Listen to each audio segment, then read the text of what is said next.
Hindi maganda, Pangulo. Tumawag ang pulisya. Tumakas si Gang Yu sa kulungan. Nako, nasaan si Xiao Hangwu? Nasa hardin ang batang dalaga. Nagtatanim ng halamang gamot. Halamang gamot, halamang gamot. Dapat mabilis kang lumaki. Kailangan pa kayo ni Xiao Hangwu para makapagligtas ng mas maraming tao. Ikaw ang dahilan kung bakit ako ganito. Mamatay ka na. Yuyu, ano ang gagawin mo? Kapag namatay ka lang, ako pa rin ang pangunahing dalaga ng pamilya Gang. Huwag mong hawakan ang kapatid kong babae. Kuya, anong nangyari sa'yo? Nan, wala bang nangyari kay Xiao Hangwu? Papa, nasugatan si kuya para iligtas si Xiao Hangwu. Nasugatan siya.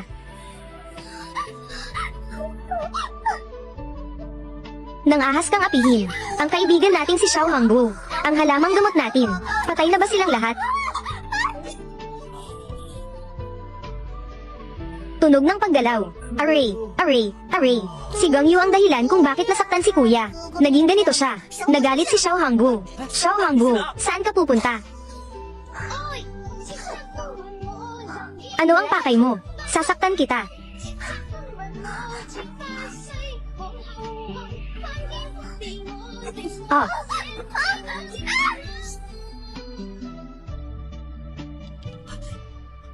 Pupunta si Xiao Hangwu kay Gang Yu para lutasin ang usapan. Malalagay sa alanganin si Xiao Hangwu. Xiao Hangwu. Batang babae, ano ang ginawa mo sa akin? Ha. Bakit? Hindi ko mapigilan. Bakit? Bakit lahat ng tao ay hindi ako gusto? Ayoko nang mabuhay. Ayoko na talaga mabuhay. Paumanhin. Alam kong masama akong tao. Hindi ko dapat ginawa ang masamang bagay. Dapat akong mamatay. Dapat akong mamatay. Xiao Hangwu, ikaw ang may gawa nito, di ba? Pinadama ko sa kanya. Ang matinding lungkot at saya. Ang lubos na pagkaunawa. Dati, nag-aalala ako na malalagay sa alanganin si Xiao Hangwu. Mukhang, lumaki na siya. Xiao Hangwu, umalis na tayo. Ang ganitong klaseng masamang tao, ay tiyak na paparusahan ng iba. HMM, Papa. Huwag kayong umalis. Palayain ninyo ako.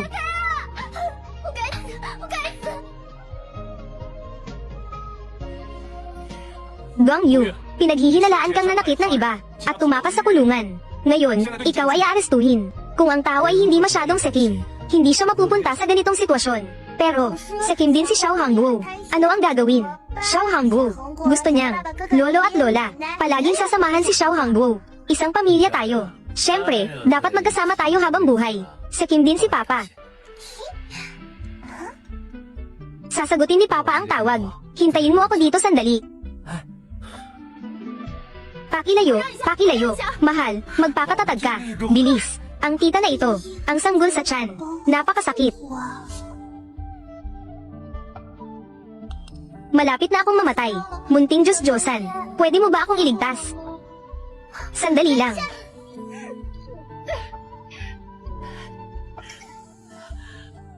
Siyempre, may iligtas kita. Sanggol. Tito, sinabi sa akin ng sanggol. Nahihirapan siya ngayon. Tuturukan ko si tita ng karayom para maipanganak ng maayos ang sanggol. Talaga bang kaya mong iligtas ang asawa ko? Siguradong sigurado. Hindi nagsisinungaling si Xiao Hangwu. Salamat sa'yo, Xiao Hangwu. Anong ginagawa mo? Doktor na tita, ang sanggol sa tiyan ni tita. Napakadelikado. Tinutulungan ko sila. Ito ay ospital. Hindi ito lugar para maglaro ka. Lumayas ka agad dito. Kung hindi, huwag mo akong sisihin kung magiging masungit ako sa'yo. Ang hirap naman ito. Tulungan niyo ako. Doktor na tita, totoo ang sinasabi ko. Hayaan mo akong magbigay ng isang iniksyon. Kalokohan. Ano ba ang alam mo? Ganito talaga ang panganganak. Umalis ka. Ikaw, batang walang galang, naglakaslog kang kagatin ako. Tingnan mo kung paano kita tuturuan ng leksyon. Tumigil ka. Sheng Lao, dumating na po kayo. Ang pasyente ay nasa kritikal na kalagayan ngayon. Ang batang babae na ito, gumagawa ng gulo sa harap ng emergency room. Naghahanda na akong paalisin siya. Sheng Lao, siya ang guro ko. Kilala siya sa buong mundo. Ang batang mahiwagang doktor. Naglakaslog kang galawin siya. Paano ito posible? Isa lang siyang 5 taong gulang. Na batang paslit. Wala kang alam. Tao. Paalisin niyo siya. Ipaalam ito. Simula ngayon, sa Jiangcheng. Kahit anong ospital, hindi siya maaaring tanggapin. Sheng Lao. Sheng Lao. Alam ko na ang pagkakamali ko. Guro, ang batang mahiwagang doktor. Kumusta ka? Ayos ka lang ba? Lolo ng alagad. Ang tita na ito. At ang sanggol sa kanyang tiyan. Pareho silang nasa panganib. Ang pasyente na manggang anak ay mayroon. Bigla ang sakit. Pero may bata siya. Tayo. Hindi natin makita ang kanyang problema sa tiyan. Mag-isip ka kung anong paraan para mailigtas ang nanay. At mailigtas din ang bata. Guro, kanino po kayo nakikipag-usap? Sa sanggol. Sabi niya may tumor dito, na makakaapekto sa pagkapanganak ng sanggol. Kailangan niyong magsagawa ng operasyon agad. Ang galing mo talagang mag-imbento. Hindi pa ako nakakita ng ganito kagaling magkwento. Oo nga, hindi ako nag-iimbento.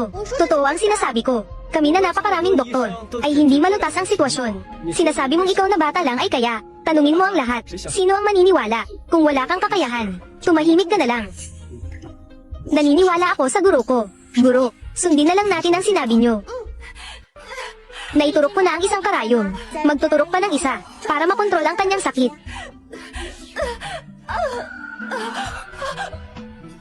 Ang batang ito ay nakapatay ng tao. Ayos na si tita at ang sanggol. Pwede nang maghanda para sa operasyon. Tingnan mo, ang batang ito ay talaga namang isang maliit na sinungaling. Puro kasinungalingan lang ang alam.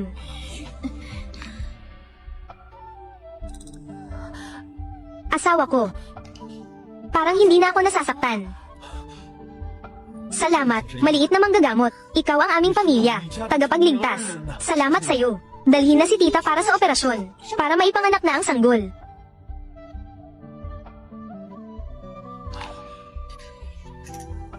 Ano pang hinihintay mo? Bilisan mo na. Maliit na manggagamot. Kanina, hindi namin nakita ang iyong halaga. Patawad. Nagkamali kami. Oo nga, ang ganitong bagay ay hindi kayang ipakita kahit sa mga drama sa telebisyon. Napakahirap paniwalaan.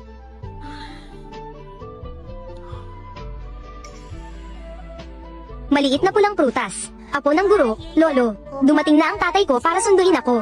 Kami, mauuna na kami. Ano ang tawag mo sa kanya kanina? Ang guro ko na ito, ay 5 taong gulang pa lang. Pero napakatalino at may kakayahan na. Hindi ko akalain. Sa hinaharap, siya ay magiging napakaliwanag ng kinabukasan. Matandang Sheng. Bakit hindi natin kunin ang guro ng maliit na manggagamot at imbitahin siya sa aming ospital para magbigay ng konsultasyon? Kapag nandyan siya, ano pa bang problema? Ang hindi kayang solusyonan. Ang ganda ng iniisip mo. Ang mahalagang yaman ng pamilya Gong. Gong Yangshu. Kaya ba niyang bitawan? Papa, Xiao Hanggu. Ngayon, nagligtas ng isang buntis na tiyahin at sanggol. Hindi ba't napakahusay? Xiao Hanggu, pinakamagaling. Papa, huwag kang mag-alala. Mi Hanggu, Xiao Hanggu, siguradong gagaling ka rin. Xiao Hanggu, alam mo, na may sakit si Papa. Oo nga. Papa, antok na si Xiao Hanggu. Bata pa rin talaga.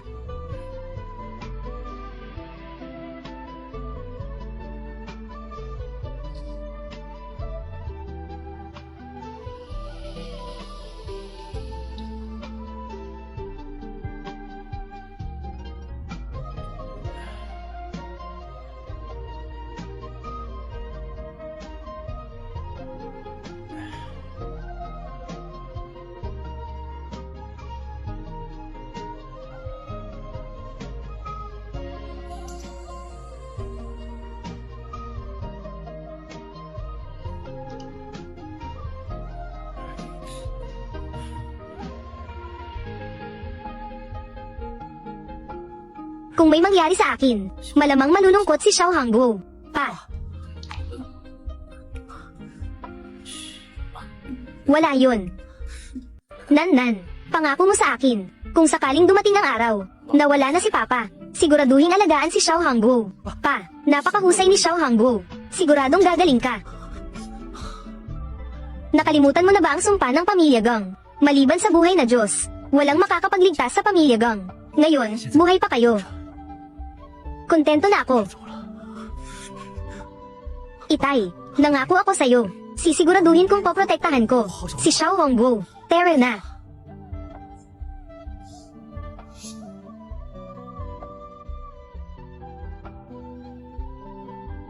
Xiao Hongwu, ano ang ginagawa mo? Tinutulungan ko si Itay na gumawa ng lunas. Kamakailan, ang katawan ni Itay ay lalong humihina. May paraan ka bang mailigtas si Itay? Gagawin ko ang lahat para mailigtas si Itay. Pero pakiramdam ko, may kulang pa.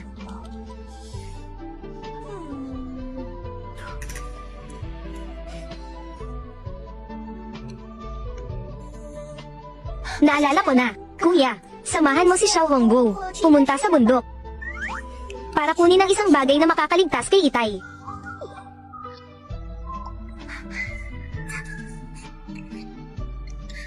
Bilisan natin.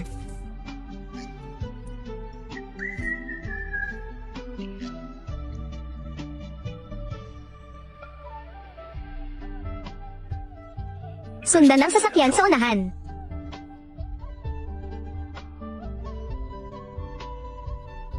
Xiao Hongwu, bakit tayo nandito? Siyempre, para hanapin ang bagay na pwedeng gawing gamot. Tara na.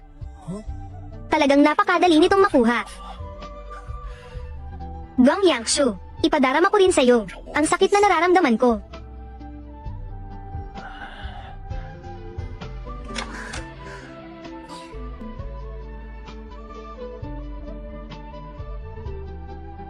Xiao Hongwu, nasaan tayo? Dito ako dati, nakatira.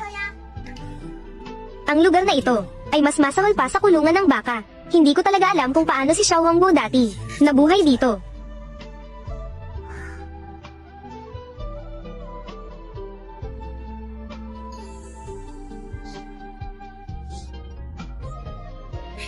Nahanap ko na. Hindi ko akalain na nandito pa rin ito. Nagkaroon na ng kumpiyansa si Xiao Hongwu.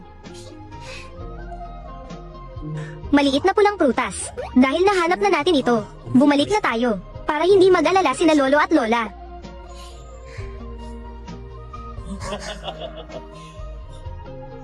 Ngayon, kayong dalawa, huwag ninyong asahang makakaalis kayo rito ng buhay.